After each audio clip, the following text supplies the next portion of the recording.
gustong sabihin?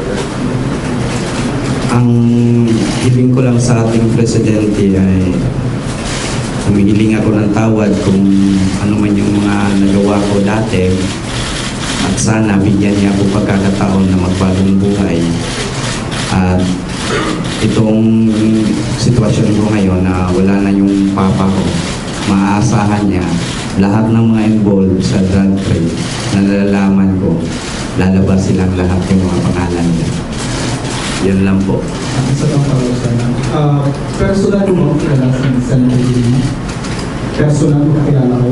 No comment lang po ako.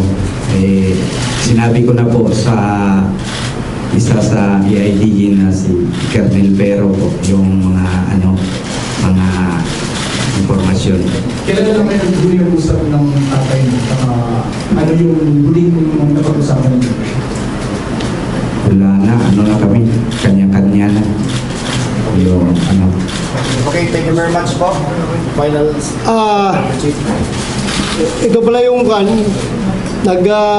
naghuli kay Kerwin doon at nag-escort pabalik dito si Colonel Ferro, si Colonel Peralta, yung ating police attaché sa Riyadh, Saudi Arabia, si Colonel Magalona at saka si Colonel Delbo.